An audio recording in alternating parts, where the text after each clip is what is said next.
In everyday conversation, we use the word fact to mean a lot of different things. Like, there's some general thing I think is probably true, and I'll say that that's a fact because it's not untrue.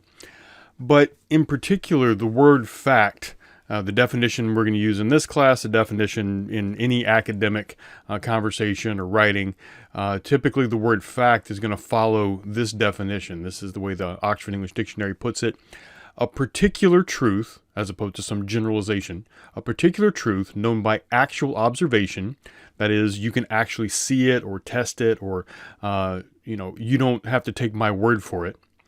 Or authentic testimony, which is a testimony is not just somebody tells you this thing, but think about the word testimony typically used in courtrooms, where if you give a false testimony in court, you are guilty of perjury and you can go to jail for that. So there is something about a fact that makes it independently testable. That is, I can go see it myself, or I can get independent testimony. I don't have to just take one person's word for it, and it's not just something I imagine to be true. And we can understand it better by seeing what it's not in this definition. It is something particular as opposed to an inference or a conjecture or a fiction. A datum of experience. So remember the word data, D-A-T-A, is plural. That is usually how we describe the quantification of a whole lot of facts. But sometimes we just say, look at the data, but don't forget that that is a plural term. But essentially it's the same thing. A datum and a fact, or the facts and data, are essentially, we're usually referring to the same thing. They have that property of being independently observable. And we're separating that from the conclusions that we base on the data or the inferences we make from the facts. So to see what I mean by inference, let's go ahead and look at that word. An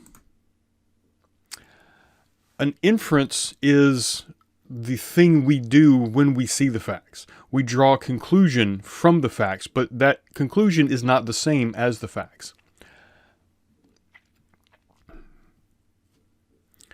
For example, if you go to Los Angeles and you go to the La Brea Tar Pit Museum, you can see things like this Smilodon skull.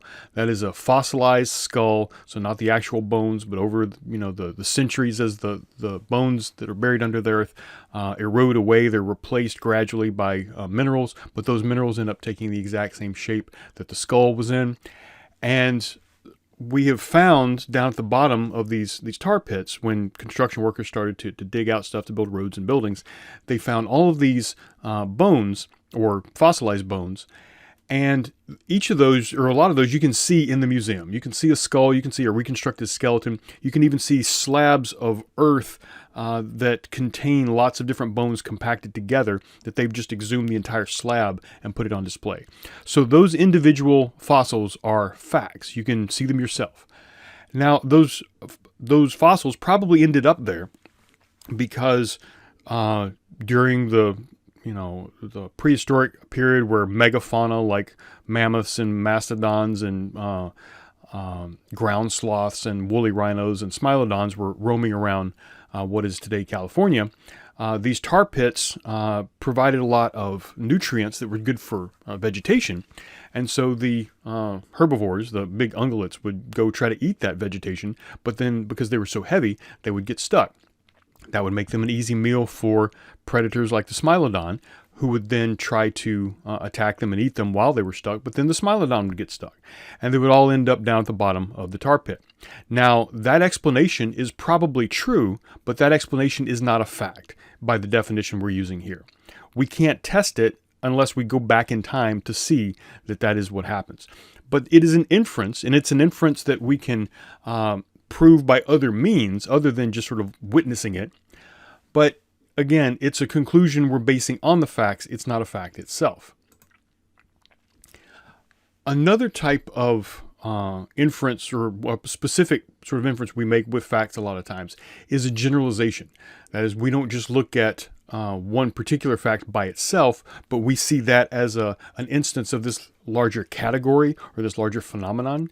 So if I see a Smilodon skull, I know that That is not just some animal that lived a long time ago. I can go ahead and put it in a category.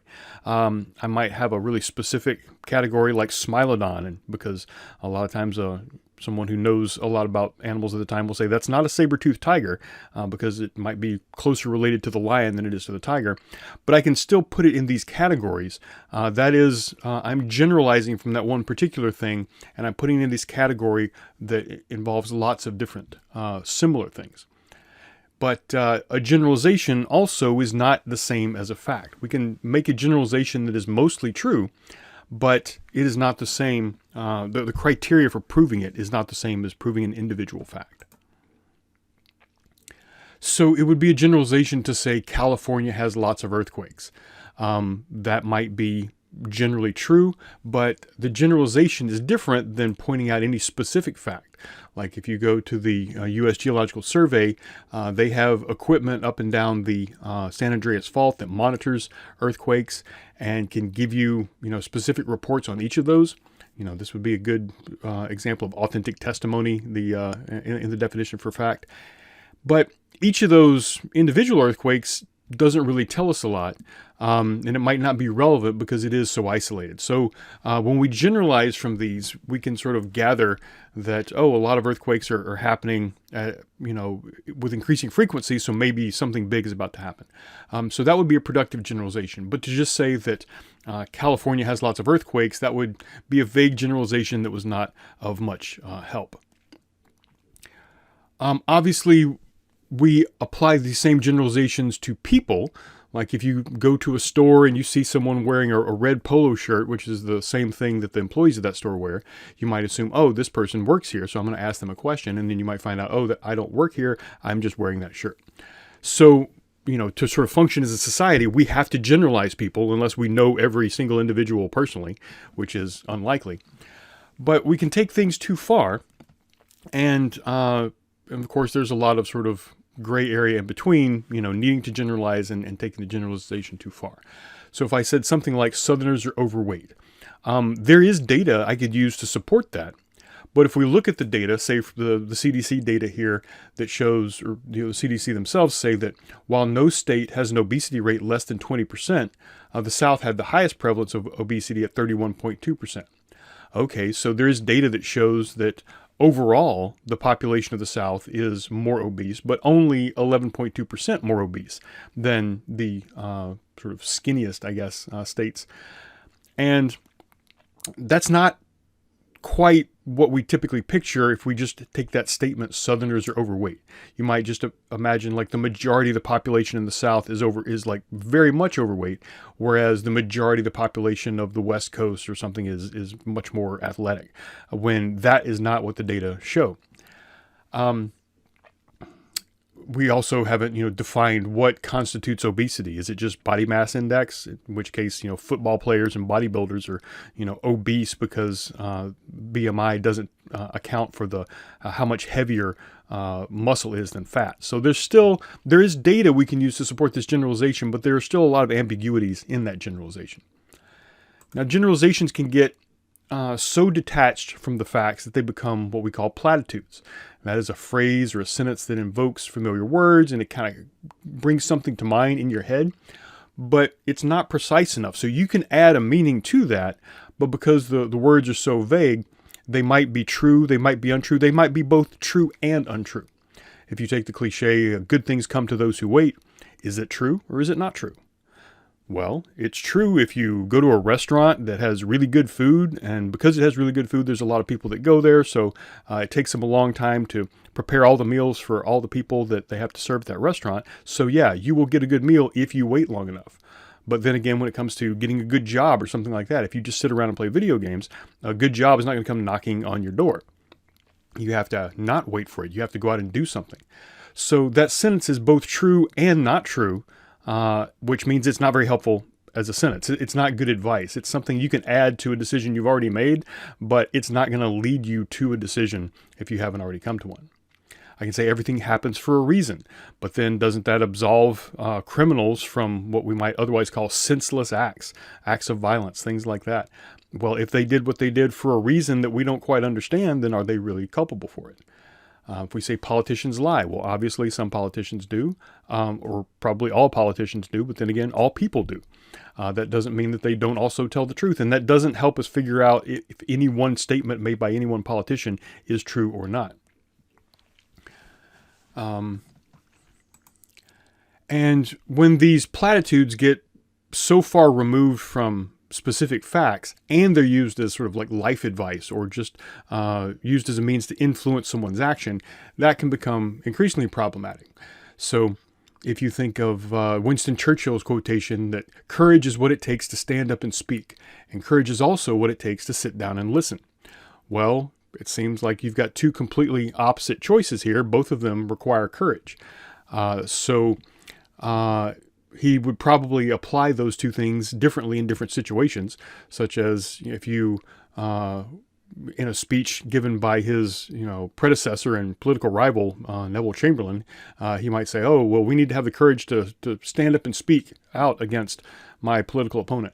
But when Churchill himself is speaking, he's probably wants you to have the courage to sit down and listen.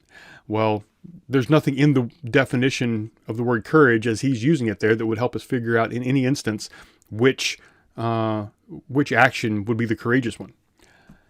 And this can be taken to an extreme when it comes to manipulation with what the author George Orwell called doublespeak.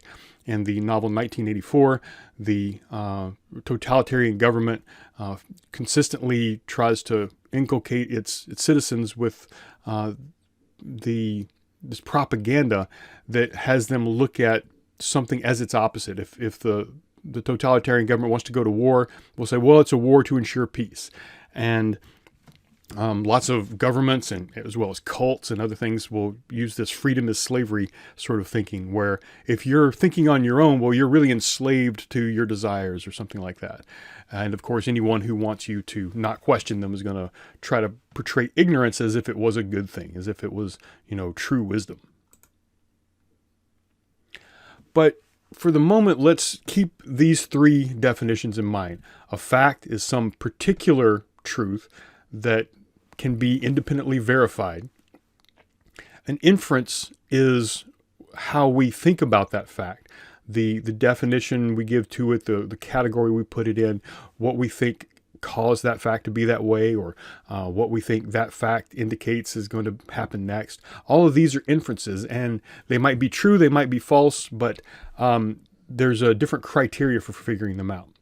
And then there's a generalization, which is a little murkier than one specific fact, but in order to make facts relevant, we tend to need to generalize. We just want to be aware that we're doing that so that we don't take it too far. Now, we've already talked about the difference between confirmation bias and falsification.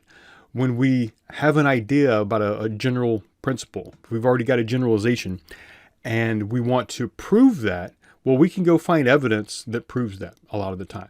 But if we're only looking for facts that fit the way we already think, we're using confirmation bias. If we really want to know the truth, if we want to know whether or not we are accurate in this generalization or this idea we have, then we actively look for any facts that should fit our belief but actually don't. And this is the core of the scientific method. The scientific method starts with observing something in reality. Let's say, for example, I observe my cat eating a piece of broccoli. And because that is my direct experience, I might then generalize from that. I might form a hypothesis that cats like broccoli. We thought they were predators, but I saw my cat eating broccoli, so I know that cats, notice I'm generalizing here, cats like broccoli. But if I want to be scientific about it, I need to at least test that. Let me go look at some other cats. Let me offer them broccoli. Let me see if they also like the broccoli. If they don't, then I have to take those facts into consideration. That doesn't mean my cat didn't actually like broccoli. All it meant is I'm not quite ready to make a generalization here. I need to look at all the facts, not just the ones that confirm my foregone conclusion. Now, over the past few years, we've seen the rise of what's often called alternative facts. This comes from a term used on the fly by a White House spokesperson back in 2016, who alternative facts may have just been used to say, well, your facts are what you believe, and my facts are what I believe. The best possible interpretation of that is that there were some facts that confirmed what the White House wanted the public to believe, even if there were some facts that did not confirm that or disconfirmed it.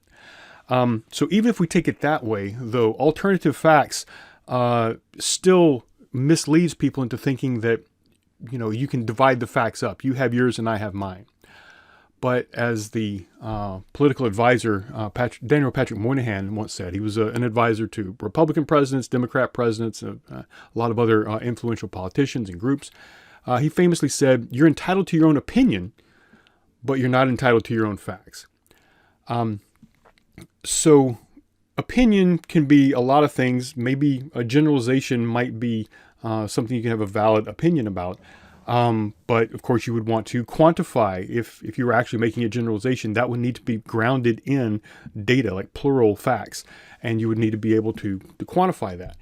When it comes to things like values and definitions and that sort of thing, then yeah, those are the sorts of things we can have opinions about. But his point was, facts are facts. There's not your facts and my facts. There is all the facts. And if you don't have access to all the facts, I will happily introduce you to some you don't yet know. But those aren't my facts. All the facts need to be taken into consideration if we're going to make an accurate hypothesis or even, relevant and functional speculation.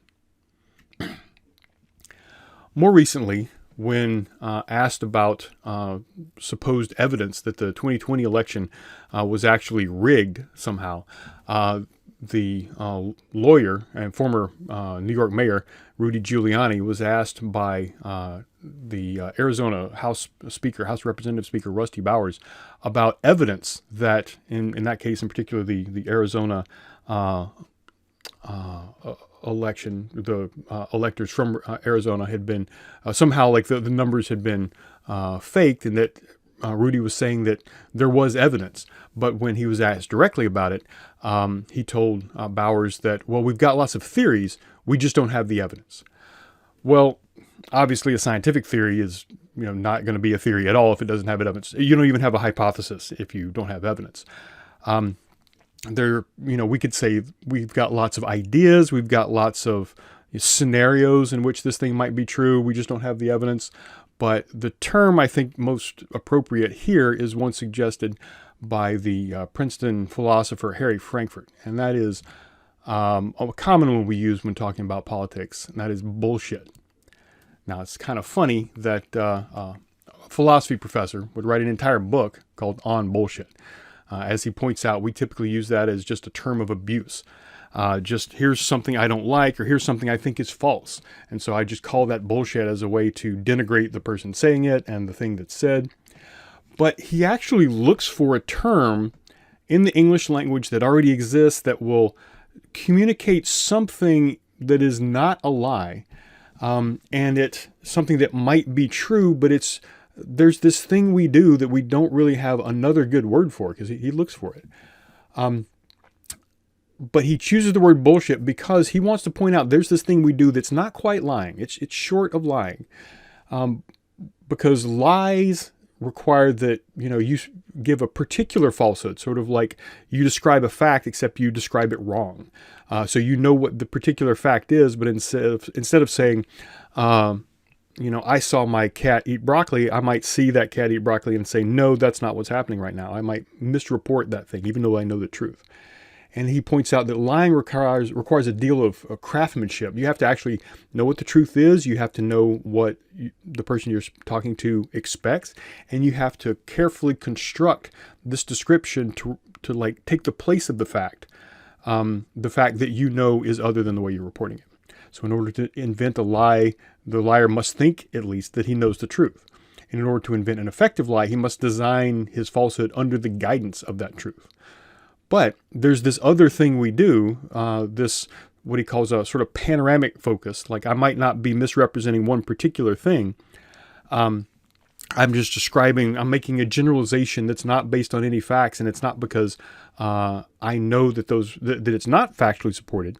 I might just assume it is, or I'm not really concerned whether or not the facts support my generalization because I have some other goal. Well, this is what he uses. He used the word bullshit to describe.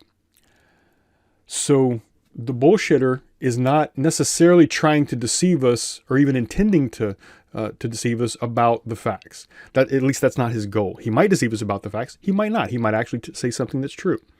I might, toss a coin in the air and I say that I know for a fact it's going to land heads, and then it does land heads, but I didn't actually know that. But the thing about the bullshitter is that the truth values of his statements are not of central concern to him. He's not really that concerned if what he's saying is true or not. His intention is neither to report the truth nor to conceal it. There's a motive guiding and controlling it that is unconcerned with how things really are when he's talking about them. And that's what is really the determining factor about bullshit. It's not what you say. It's not the accuracy or inaccuracy of what you say. It's the purpose in saying it. If your goal is to communicate accurate information, then you're being honest. You're just, communicating information for its own sake. But if you're trying to achieve some other end by describing facts or making generalizations, then there's going to be a tendency to not really pay critical attention to whether or not what you're saying is true or not. It's sort of like just rolling the dice. Maybe it's going to be true, maybe it's not, but you've got some other goal. One of those goals that bullshitters frequently have, according to Frankfurt, is they're trying to impress you. They're trying to seem like somebody who knows a lot, whether they do or not. Or they're trying to influence a decision that you make, like whether you buy a product or whether you vote for a candidate. Or you'll see this a lot online. You'll see headlines that will make it sound like that something traumatic just happened or something mind-blowing just happened. And you click on that link and you find it's not a big deal at all. Well, they didn't lie to you, but they didn't communicate the truth as accurately as possible, because what they wanted is for you to click on that video or headline or link. And this might not seem like the kind of thing it's worth writing for a philosopher to write an entire book about. But he points this out. It's not the kind of thing we usually think is a big deal. If someone lies to us, then we lose trust in that person. And sometimes we want to, punish that person, or at least make sure everybody knows that you can't trust that guy. He knowingly lied to me about something. I mean, there are situations in which we might say, okay, that lie is justified, or I don't think it's a big deal. But we typically are more tolerant of bullshit, of just saying something that may or may not be true, regardless, without even trying to find out if it's true or not. We're typically more forgiving of that than we are when somebody lies to us, especially if we take the lie as a personal affront. But part of Frankfurt's argument is that bullshit is actually the greater enemy of truth than lies are. Not because, the bullshitter might actually get things right, but because a liar, implicitly has to see that there's authority in what the truth is, that the truth matters. It matters so much that the liar wants to hide that truth. But the bullshitter, just for that sort of thinking and that mindset, reality doesn't matter. Truth doesn't matter. It's just, everything that exists is just a means to an end for the bullshitter, whatever that other goal is. And that is a problem we don't typically address. But when it comes to communication, especially in the information age, or rather the misinformation age, we can see that bullshit, when, here's this thing that is not typically punished, in fact, is very often rewarded, communicating something as if it was true when we don't know for sure, and, we're sort of playing the odds. The very idea that the truth matters is kind of in decay, is in decline. But he points this out and passes by it, I think, a little too quickly when he makes the statement that bullshit is unavoidable whenever circumstances require someone to talk without knowing what he is talking about. Thus, the production of bullshit is stimulated whenever a person's obligations or opportunities to speak about some topic are more excessive than his knowledge of the facts that are relevant to that topic. Well, you can probably think of someone who might actually know a lot about a particular thing when they're asked about it in an interview or in a debate or just on the spur of the moment, and they haven't had time to sort of go back and check their facts. They're having to remember something that's not in the front of their mind at the moment. they're not going to be as good at producing an accurate description of the truth as they would if they were sitting down to sort of methodically, like, gather all their notes around them and then write out a very careful description of that thing. When you have a conversation, if you're just talking about, something that happened in an athletic event the other day, or, just talking about the weather, speculating about, how cold it was last week and how cold or warm it'll be next week. You don't have the time, or at least if you stop to look up and fact check every single statement of fact you were going to make, that would be a really difficult conversation to have, and your conversation partner would probably lose interest and wander off. And of course, when you sit down to write an essay, especially if you put off the research too long, you're going to realize very quickly that it's time for you to talk about something, and you don't know what to say quite as well as you thought you did. And by then it might be too late to do the amount of research you need to justify the claims about reality you're going to make. We've looked already at the illusion of explanatory depth. It's only when you sit down to write something out, or you're asked to verbally explain something, that you realize just how much you don't know about a thing. So we can, still see the problem that Frankfurt is pointing out here, but we also recognize that there are a lot of situations in which, as he says, bullshit is unavoidable. Now, we want to use this on a check if we can. When we are making statements just on the fly without time to verify them, we might want to make them much more qualified, much more conditional, and say, and it's always okay to say, I don't know. The thing is, a lot of times we'll be confronted with somebody who is just as ignorant as we are, if not more so, but they are not willing to say, I don't know. And then it seems like, the thing that they say, even though it might be more inaccurate because of their confidence, might be perceived as more accurate. So we can see the problem here. This is not just, some people are bullshitters and they're bad and they should be punished or scorned or whatever. It's that we are all going to end up in this situation, probably frequently, probably every day, when it comes time to communicate anything. And we need to stop and realize the severity of this sort of phenomenon that is usually taken a lot more casually than maybe it should be, or at least it's not the subject of attention that Frankfurt thinks it needs to be.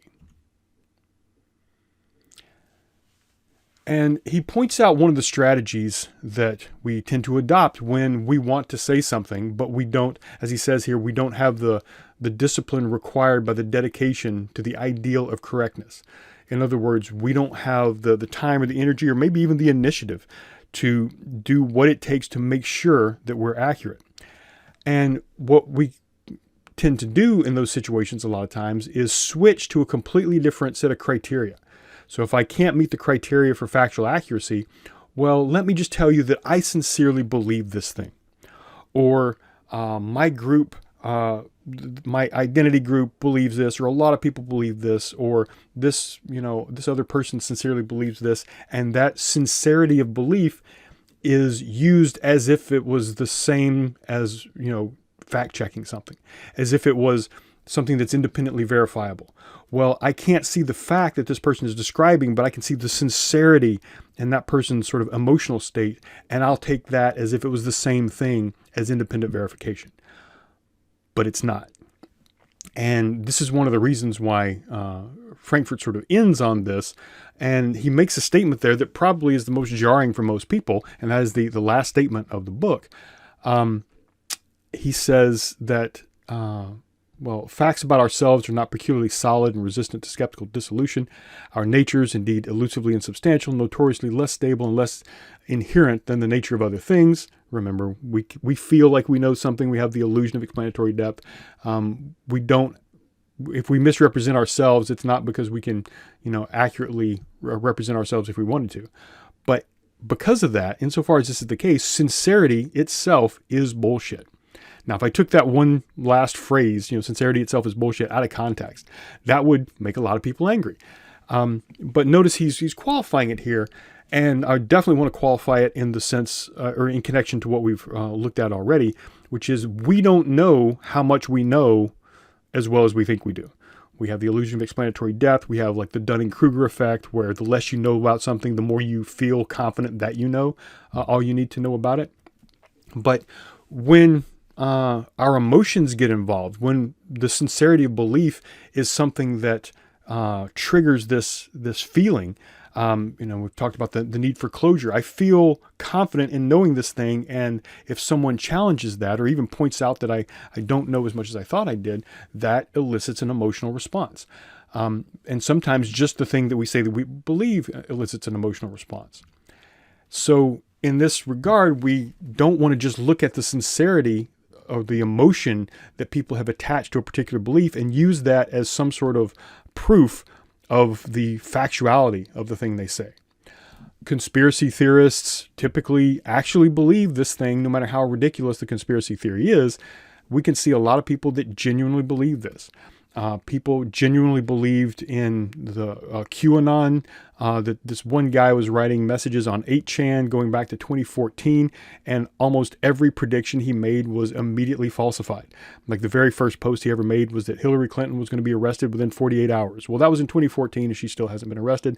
None of these things have come true, and yet believers in the QAnon movement have become more and more sort of zealous in demonstrating their belief in that. People believe that vaccines cause autism, even though there's no evidence for that. The more studies look for evidence and don't find it, instead of saying, okay, maybe we were wrong, they get even more sure of themselves. And if you've ever tried to argue with somebody who firmly believes in something that is not based in fact, and you point out that it's not based in fact, they're probably not going to say, okay, well, maybe I need to rethink that. They'll probably double down, and more than likely, they'll, try to challenge you as an ad hominem attack rather than dealing with that. Now, I do want to point out that we have a lot of beliefs, we have a lot of opinions that define us that are not subject to the same criteria as facts. And we're going to go over that later, the different points of stasis. The criteria that is required to prove something is factual or not is different than the criteria of how we define that thing. So the definitions we have, there's no independent definition that is independently verifiable the way a fact is. We have to agree on definitions. If you go to the dictionary, you'll see the dictionary is no authority on the definitions of a word. They're following the usage. They will look at how people use that word and how they have used it over the last few years or over the last few centuries. And those definitions will change. They'll be upgraded over time. Definitions require us to sort of consent with the people we're talking to about how we're using a term. Values are also the kind of thing that you can't prove or disprove independently. We'll spend an entire week on that later. But it's very important to realize that we might all sort of feel, this thing is good, this thing is bad, this thing is moral, this thing is amoral, but we're going to find that there are people out there who don't share that feeling. They think something that we think is perfectly fine, they might think is amoral. And there's nothing we can really point to say, I'm objectively right and you're objectively wrong. We might point to something that causes harm or not. That is a different set of criteria for proving cause and effect. It's actually closer to proving a fact, but it's more complicated than proving a fact. If I see a fact, I can independently verify it, but how that fact came to be that way, the cause and effect process, I might suspect I know, but I might be confusing correlation with causation. I might be looking at one particular causal factor and ignoring several others that have to be there. We'll spend another entire week on the different criteria for proving cause and effect. But all of there are a lot of beliefs we can have that aren't factually provable. That doesn't mean they're false. That doesn't mean they're inferior to the facts. In fact, a lot of times we only care about the facts because we're trying to attach them to this larger concern. But the little trick that Frankfurt is describing here, we can see that happen a lot when it is something that should be provable. There is something that if I say that this thing is based in fact, I should be able to point to what those facts are, not just say, well, there are facts that back this up, but I'm not going to tell you about those facts, or I'm going to keep them a secret and you just have to trust me.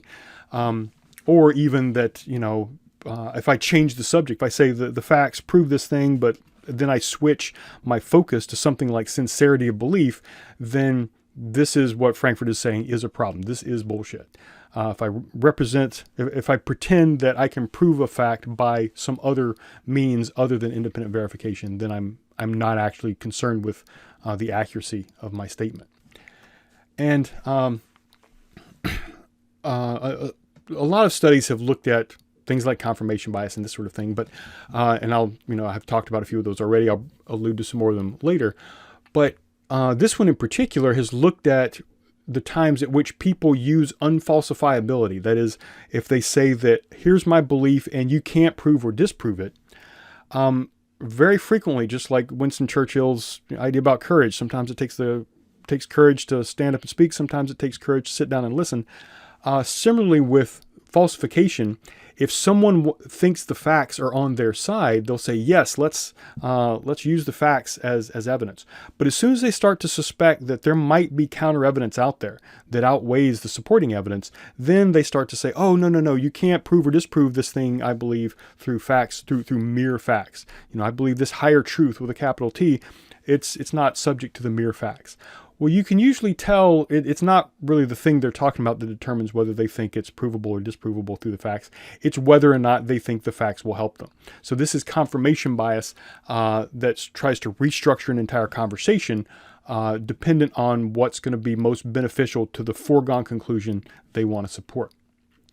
And these authors, after doing like 4 different experiments where they tried this in 4 different ways, one of them, this was back in 2014, where back when the legality of same-sex marriage was still relatively unpopular, they would ask people, if they oppose same-sex marriage, why? And people would usually say, oh, well, it's because it's bad for the couple. It's bad, if they have children, if they raise children, with, 2 fathers or 2 mothers, it's going to harm that child's mental development and success in life and this kind of thing.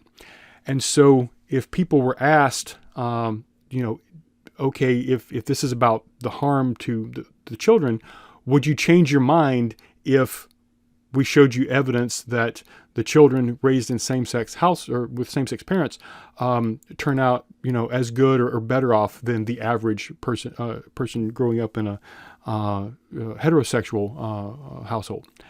And usually they would at that point say, no. Well, the facts don't really matter.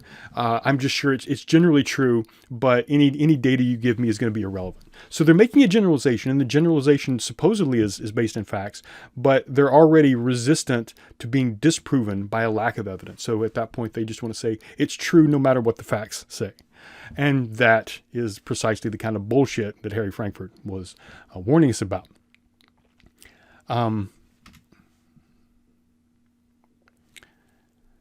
But that doesn't mean people are being dishonest. It is very much a sort of comforting way to sort of protect a cherished belief, especially something that our identities are attached to. They point out that unfalsifiable beliefs are popular and retain their popularity precisely because they're unfalsifiable.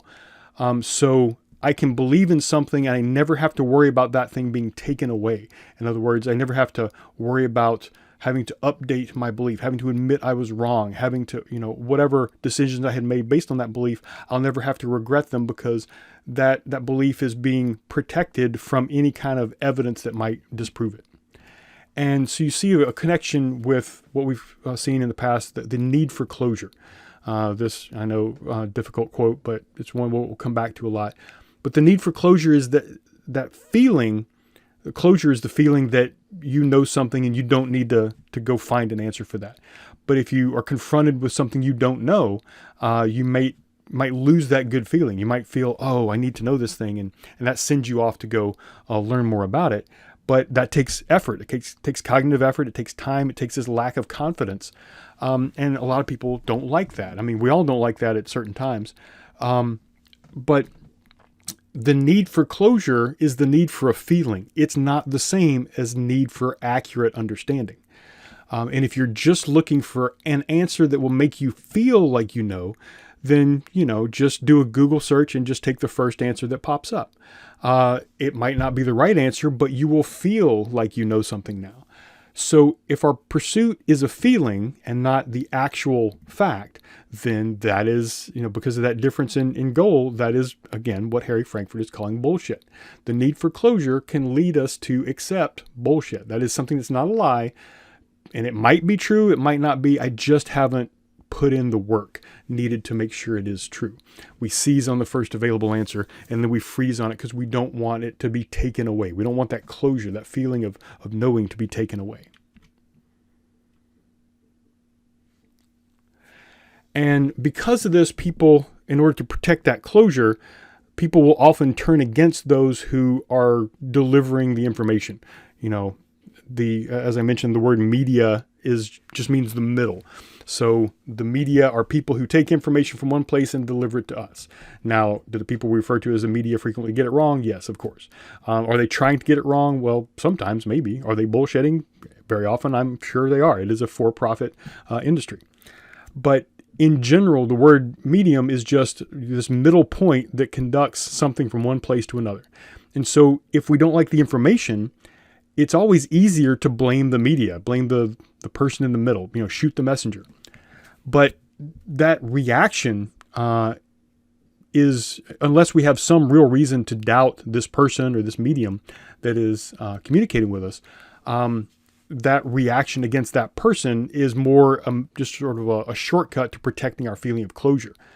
This is especially true when it comes to people attacking scientists or science in general. Unfalsifiability, they say, may lead to polarization and intractability. That is, people becoming more and more distinct from each other, more and more at odds with each other, but also more and more dug into this prior foregone conclusion at a societal level. And people may actively wish to remove science from the discussion in order to give their cherished beliefs an armor of unfalsifiability. In other words, I don't want scientists looking at this thing because I'm afraid they will find counter evidence. So let's attack scientists. Let's delegitimate science altogether. And in that experiment 4, that was the one where they asked people how they felt about same-sex marriage. And when these debates were happening on television, they would have this sort of situation where on cable news, a pundit would tell a scientist that the data is just the scientist's own opinion, and immediately turn the conversation of objective metrics into a conversation of beliefs. So in other words, saying that, I believe same-sex marriage is bad for the children, and whatever data you have is irrelevant because my belief is, protected from disproof. It's just true because I believe it, or it's just true in spite of what the facts are. It's more true than the facts. So it's not dependent on facts. And it seems as if people, as they say, quote, it seems as if people are motivated not only to deny isolated scientific findings, but reduce the role of scientific inquiry in answering important social questions, as doing so shields one's own belief in that armor of unfalsifiability. Now, this is not a new thing. This is what happened to Galileo when he tried to, add to Copernicus's model of the Earth as orbiting the sun.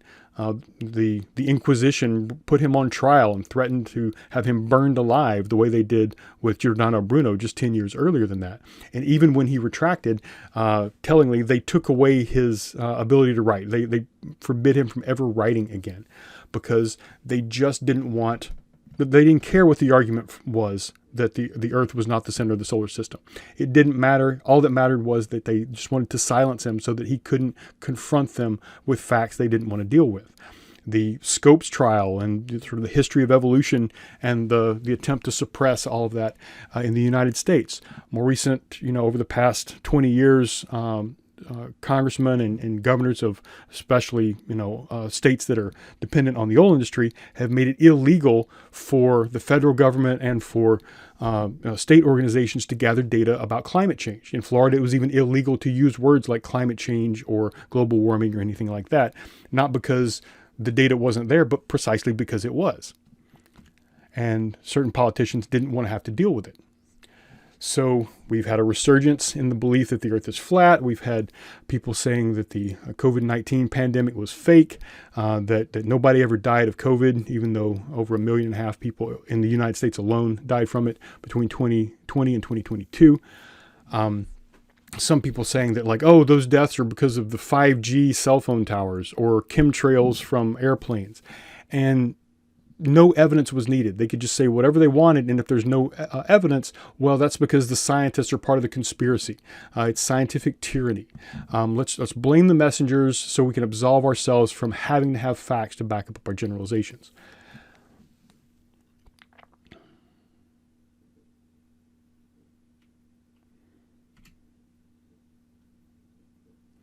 But if we are going to be honest with ourselves, and if we actually do care what the truth is, then hiding behind sincerity, throwing an emotional sort of tantrum as if that was evidence, might actually sway some people.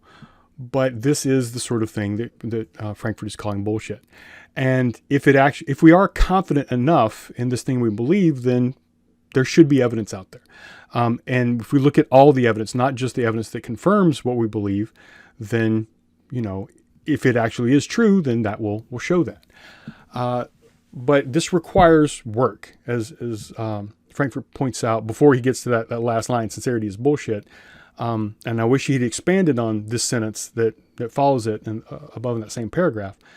But the discipline, or if you care about accuracy, then there is a certain discipline required by the dedication to that ideal. You have to put in work. That work is hard. It's a much easier shortcut to just, show your emotional investment in a belief. That's a lot easier than actually doing your homework, doing the research, and, not just using confirmation bias to gather, to cherry pick the facts that fit your foregone belief, but to look at everything and to be willing to admit that thing we don't like to admit, which is, I might be wrong. But if we are dedicated to the truth, then that is what we have to do.